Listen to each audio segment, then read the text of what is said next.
नमस्ते दीदी भैया, देखिए हमारे यूट्यूब चैनल पर जा रहा है बहुत सुंदर सावन का गीत। पसंद आएगा लाइक शेयर करिए, घंटी मत भूलिए, घंटी जरूर दबाइए और फुल आवाज़ में देखिए और लाइक सब्सक्राइब कीजिए और आगे बढ़ाइए, सपोर्ट करिए। पिया में अधी मांगा तो गोरखपुर से जाके साइकिल से ना, पिया में अधी मांगा तो गोरखपुर से जाके साइकिल से ना, जाके साइकिल से ना, जाके साइकिल से ना, पिया में अधी मांगा तो गोरखपुर से जाके साइकिल से ना,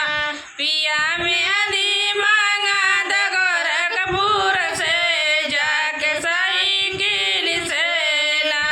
पिया में हदी लया तो छठी ननद से पिसाद, पिया में हदी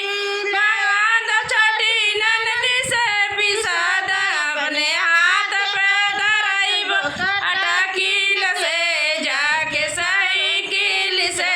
ना, अपने हाथ पे धराइब कटकील से जाके साइकिल से ना, चाहे रोकी है